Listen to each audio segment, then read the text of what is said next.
The last Die Hard movie. Oh, Jai Courtney? Yeah. He's on Suicide Squad. He's playing Rick Flag. Okay, yeah.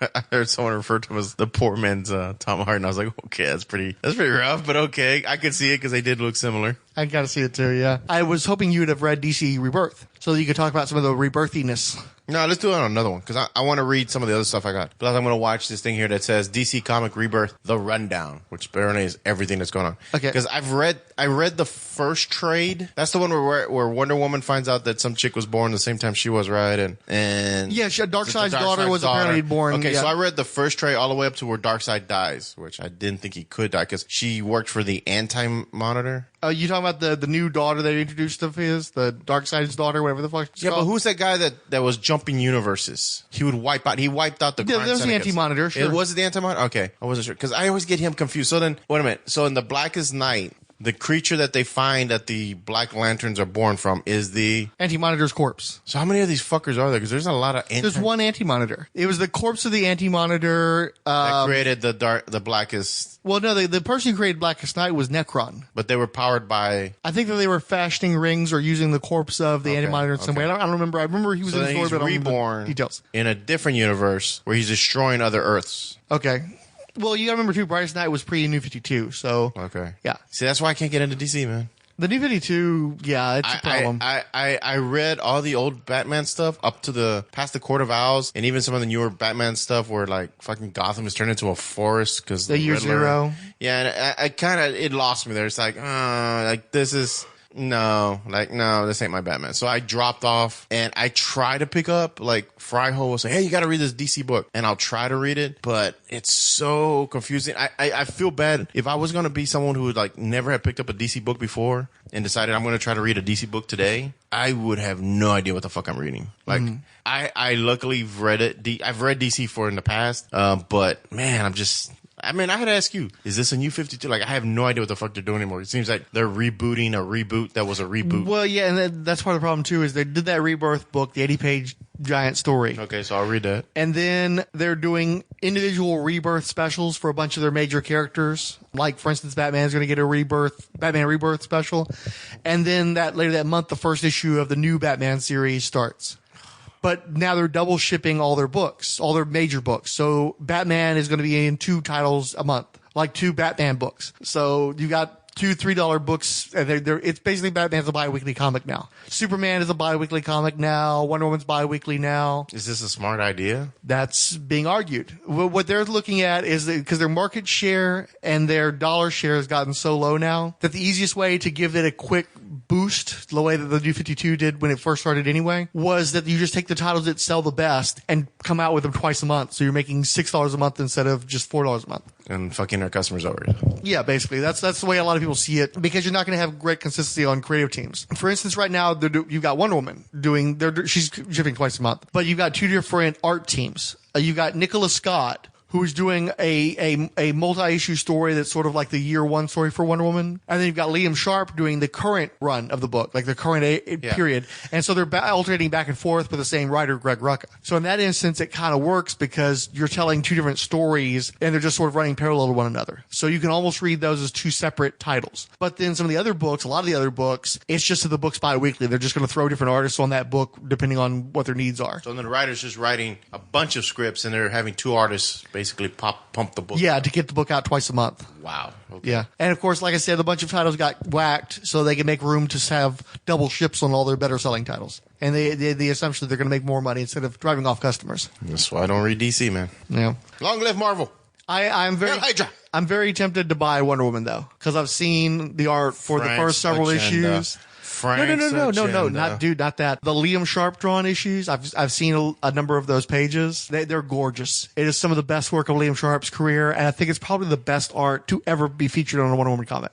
Ooh. It's better than Perez. That's a little shade on George Perez. Yeah, I mean, I love George Perez, don't get me wrong, and I'm sure that that's the only competition, though. I can put it that way. That's shade, man. You just threw some shade. You're like, well, it's gorgeous, though. It's a great-looking book. And then Nicola Scott's going to be doing the other title, and she's a great artist as well. I didn't get to see her pages, though, so I can't pimp them, but the Liam Sharp stuff is gorgeous. Okay, so go read Wonder Woman, apparently. Here's my thing. I think that Wonder Woman's going to be, like, in the New 52, one of the big breakout hits, one of the big surprise hits was Aquaman. Aquaman outsold X books for months when Ivan Reis... Okay, was doing hold it. on, hold on. Let me ask you this, and you can cut this out. So, okay, you already told me what the ending is, and I already saw the ending, where the Watchmen are being rolled into the DC universe. Right. Okay. Yeah, spoilers for DC stuff that DC themselves spoiled. They intentionally leaked the fucking information, and then a bunch of people got indignant about journalistic integrity. And it's like, DC fucking leaked their own book to get Hype. attention. Yes, Yeah, don't they're trying to fucking hype try it. to. But tell me that. but my question is this now. So then, Dr. Manhattan in the Watchmen universe, who is pretty much God, is now going to be running around the DC universe with soups and bats and Aqua and all them. Let me tell you something too. I'm going to tell you a story. Do you know how Vertigo Comics got destroyed? DC bought them? Do you remember? No, DC created Vertigo. Oh. It was born out of Vertigo. But do you remember when we used to all read Vertigo comics and now nobody reads Vertigo well, comics? I mean, I used to read, you would read, Constantine, or you would read, Sandman, Creature, Fables. Oh, yeah. Holy shit. Yeah, you're right. I forgot. Yeah. I forgot Fable was there. Yeah. Is Fable still printing? Nope. What? They ended it? They ended it. Okay, so it's time for me to go back and reread all those. Yeah, nobody read. Because that was a great story. Yeah. But do you know what happened to Vertigo? Why Vertigo got destroyed? A DC editor, I don't remember if they ever said who it was, took a Warner Brothers executive out and were bragging about all the great stuff that was happening at DC Comics. And they started talking about this wonderful program they had, the Vertigo program with all these creator-owned titles and shit. And I think that it was around the time, I think Preacher was getting optioned for a movie and stuff. And so Warner Brothers asks, the executive's like, well, wait a second, how big of a piece do we have in this creator-owned book? And the DC editor was like, well, no, it's a creator-owned. We just publish it. And the executive was like, why the fuck don't we have the media rights to anything published by Vertigo? We should own everything, or we should at least have a piece of everything. We're completely going to change our Vertigo contracts. And all of a sudden, nobody was wanting to set up anything at Vertigo anymore. And that's why Image started to get exploding the way that it has, because it became the destination. It used to be a lot of people would go to Vertigo because they liked Karen Berger, or they liked Karen Berger, or they liked Shelley Bond. They liked the environment. They liked that they would get money up front, where Image doesn't give you any money. In fact, you have to pay the Image front office to be an Image book. You have to pay a certain number of thousands of dollars a month to the Image office for the privilege of being published by Image. Now, the good part is they don't take any of your media rights. You 100% own your shit through Image. But so if you create a Walking Dead, you just... Yeah, you get to keep it all, and you're making all that money, yeah. But the problem is, if you don't have a Walking Dead, if you have the book that most everybody else has, you're going to lose money. Because you're paying the Image front office, and then you're having to pay, whoever you're working with, or if you're an artist / writer, then maybe you're paying your colorist or your letterer, or maybe you get an editor. If the writer, then you're having to pay all those fucking people, or you're going to have to split the pie with those people, and so it gets complicated. Yeah. It gets expensive because you've got to have the money to create this comic book and get it out, and then it has to make enough money to pay you back, or you're just out of pocket. So the great thing with Vertigo is you could go there, DC would front you money, they would pay you money up front, and then you would also get your royalties, and you still own the rights. Once that was shut down by that Warner executive, nobody set up projects at DC anymore, and all those projects went to other companies, most especially Image, especially the ones by name creators that were going to go somewhere. Because Dark Horse, I believe, gets some of your media rights too. IDW, I think, gets some of your media rights. So you give up something in most every other publisher, or you give up the visibility and prestige. I don't think Fantagraphics or Drawn and Quarterly take anything from you, but you're fucking in the Fantagraphics section of the fucking previous catalog. Yeah. So you better not be doing an action adventure series or anything, because nobody's going to buy your shit. So in the vein of that, I guarantee you what happened is somebody looked at the records and they saw, hey, we've got these Watchmen. We own these characters as long as we keep the Watchmen book in print. And we're going to keep the book in print in perpetuity, so we're always going to own these characters. Why aren't we exploiting these characters? Why aren't we making more money off this, especially once the movie had come out? Yeah. And that's how you get Before Watchmen. And even though Before Watchmen didn't do all that great, I'm sure that same corporate mentality is we need to strengthen our claim to the copyrights of all these characters. We need to make sure that it's clear that we're never, ever, ever giving these characters back. And maybe there's some kind of a deal, too, where they keep the other books that the characters appear in print. Maybe they get to keep the characters that much longer. Mm-hmm. So let's just go ahead and incorporate them into the DC universe. They have cachet. They have a readership that would like to follow them, and it strengthens our claim to the characters so that we will never, ever give these rights back to Alan Moore again. And it's also a nice stunt because it's something that's going to get people talking about DC Comics again. It's one of the few things, because they've pulled every stunt they can think of. We've got Dark Knight 3. We've got the fucking Before Watchmen. They've killed, raped, blew up, whatever they've had to do to get attention at this point. So are these characters are going to be present? Like, are they going to be like, oh, well, they were from Earth 7444 and now they're part of Earth 1 with Superman. And so Dr. Manhattan is like literally walking down the street. If you pick up the book and you look at it, Batman finds the comedian's bloody button in the Batcave. And and at the beginning of the book you have a watch being constructed by Dr. Manhattan, and in the epilogue of the book you see him on Mars, or you see the watch on Mars being played with as well. So they're making it clear that what I'm hearing is that Dr. Manhattan, during Flashpoint, Dr. Manhattan reached in and altered the DC universe. And the theory that Wally West has, because Wally West is doing the same exact fucking thing that Grant Morrison had Barry Allen do in Final Crisis, where he's outside the time-space continuum. He has a secret that's going to help to save the heroes from some dread occurrence that's coming out in the future, and he eventually manages to break through and come into our universe with secret knowledge that's going to, Okay. So Wally West, the white version, is back in our universe. They make a point of explaining too that he has a cousin who's black, who's also named Wally West. So, I had this cousin from this other uncle, and we were both named after the same grandfather. And it's like, sure, yeah, okay. Because there's why I don't read DC, dude. It's so hard to find a person named Wally and to find two people named Wally, really. Yeah. Oh, God, this is so horrible, man. So what Wally is theorizing is that basically Dr. Manhattan, when he saw the Flashpoint happening, reached in and altered the universe, taking away like a decade of everybody's life, screwing with everybody's relationships in a bid to make the DC universe weaker and more cynical and more jaded and more exploitable to the mentality. So he's a villain. He's functionally a villain, or at least he's an adversarial presence in the face of, and also, the other thing they make a point of mentioning too is he's collaborating with Ozymandias. So you have a godlike character who's a villain stepping into the DC universe, and they're going to manipulate all these heroes. They've manipulated the entire universe. The Dr. Manhattan has cast the PAL since Flashback, or over the New 52. Also, they take the Pandora character, the character they made a point of sticking into all the New 52 books, and they didn't really know what the fuck they were going to do with her. And so her purpose changed like 15 different times over the course of the run of the New 52. They have her get exploded by Dr. Manhattan in the same way that Rorschach gets blown up in Watchmen. And it kind of the same way that Dr. Manhattan himself got blow up, where it's blue light and you see the skeleton and she's just, gets exploded. So they're making it clear without outright showing the characters that the Watchmen are infecting the DC universe.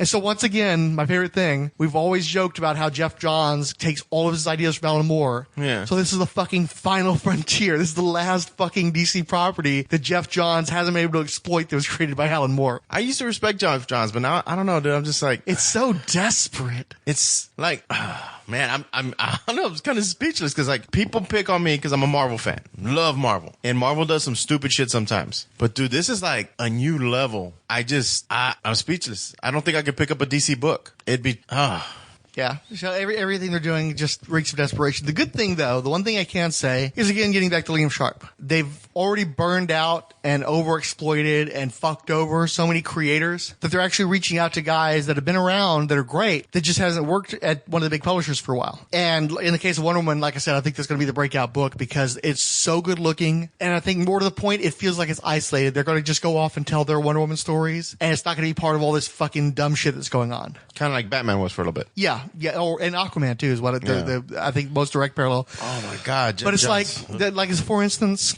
Superman. I don't know if you're aware of this, but they killed Superman in the comics too. Again? In the comics too, though. So the New 52 Superman is dead. So they're taking the Superman that was from the Convergence event. That was basically a continuation of the Dan Jurgens style Superman, the triangle number Superman. They age him 10 years, and now he's got a son and a beard, and he's been in hiding with Lois Lane for all these years. And now he's in the DC universe, the property universe. Wait. You mean like the end of Alan Moore's story, the greatest story never told? A little like that. Superman vanishes at the end. A little like that. And it's hinted that he runs away with Lois Lane to start a family? Yeah, a little like that, yeah. So again, at the Alan Moore. But it wasn't Jeff Johns, though. This was... Wait. He's the big dog over there. You got to figure any big moves happening, he had to have something with it. Yeah. I don't think they came up with this on there. Yeah. So anyway, the real Superman, the Superman from pre-Flashpoint, essentially. He's going to be the Superman in the main books now. Except they also, they had the fellow who wrote American Born Chinese. He's been writing Superman the last year or so. And they're going to give him his own Chinese Superman book. So apparently China is wanting to compete with the United States, so they've got a program where they're creating their own Chinese version of superheroes. So he's doing Chinese Superman, and they've got a Chinese Wonder Woman and a Chinese Batman. And kind of like Marvel did with, where they had like the Russians had their own groups. And yeah. Well, both companies have done that in the past, but what makes it funny is like, it's literally like the Chinese version of, and they're all based in China, and they're exact top cut. It's like Chinese cut rate imitations of American I had concepts. so many bad jokes that it's like I'm hoping that there's like I think that's maybe the joke. Maybe he's doing that. So not a Sonya, Sanyi. Right. and like their Superman's going to be in all red and black. The Chinese Superman. So what happened to Vertigo? He's new Superman. They closed the doors, or Vertigo still exists, but it's almost vestigial. You know, they still have some new projects from people, but they're not publishing any of the stuff that you remember anymore. And most of the stuff got folded back in the DC universe. John Constantine and Swamp Thing and all those type of characters, they're all part of the DC universe. I guarantee you at some point the Sandman properties are going to turn up too in the proper DC universe. That's it'll probably end up being like the Watchmen versus the Endless or some shit like that. Because you know what that makes sense. Because I got some trades and I noticed like, okay, so Garth Ennis' run on Demon is now collected. Mm-hmm. They're collecting Mark Millar's run on Swamp Thing, yep. Which for the longest time they wouldn't touch, didn't give a shit, and all of a sudden because his name is something, they threw it out there. So I was like, no, it's not that. Mark Millar and DC have some pretty bad blood at this point. Oh, really? Because he was part of that project that some editor was trying to put together, or an assistant editor or some shit like that, where the Superman titles were going to get taken over by Mark Waid, Tom Pyre, Grant Morrison, and Mark Miller. They're going to do Millar. the four Superman. Yeah, Millar. Thank you. No, it's Miller. His name is pronounced Miller. It just spelled like Millar. Everybody says Millar, so it's probably more clear that way.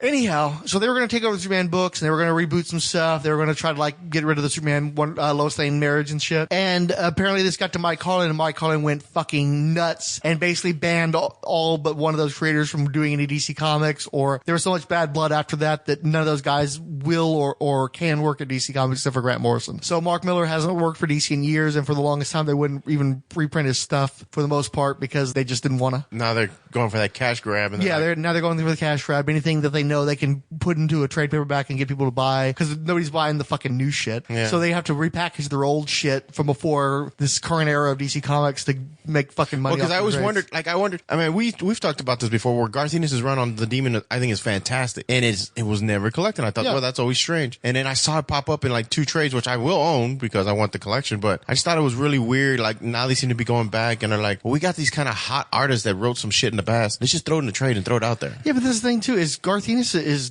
well past his glory days too. Yeah, they should have reprinted this stuff years ago. True. No, I agree with you on that. Because I mean, but I guess because Preacher's coming out and they're from the writer of Preacher. Yeah, I guess the resurgence of his name. It's like, let's throw it there, because I really didn't read any of his war stuff. I'm not a big fan of his war stuff. Yeah, I mean, I'm glad he does it, and I mean, there are people who are aficionados that enjoy that kind of stuff. I'm glad for them. I don't want to read some World War I bullshit. Yeah, I just don't particularly care for them. Wow, that's sad. Vertigo's gone, because I remember there was a lot of good stuff that came out of there. Yeah. Well, there's a lot of great stuff still coming out. It's just called a Image logo on it now. The vast majority of the books I buy these days is Image Comics. You know, I buy tons of fucking Image trades these days. It's funny because we've got a Marvel podcast and I do all my DC podcasts, but in terms of what I'm actually reading, it's almost exclusively Image. I barely buy anything from Marvel or DC anymore. Well, Marvel I still buy. I mean, I'm always going to buy Marvel. DC I haven't touched in... Well, I don't buy Marvel because most of it's on the app, and I've already paid for the app. And I haven't read any new stuff anyway, so I was buying Hellcat and Floppy, and it wasn't really working out for me. I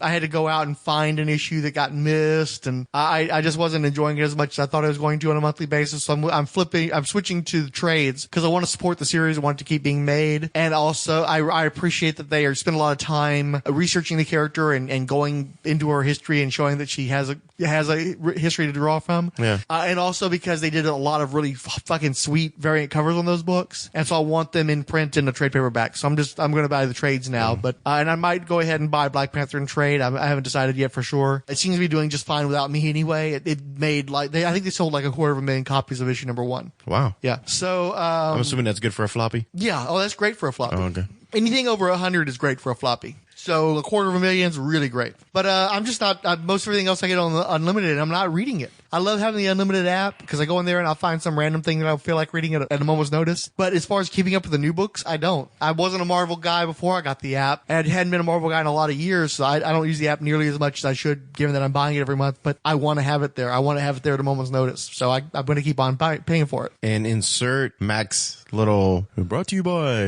Marvel Unlimited. His little shtick he likes throwing in there. Go and just insert it right there. We might as well promote him. Fuck it. We might get something out of it. No, I agree with you.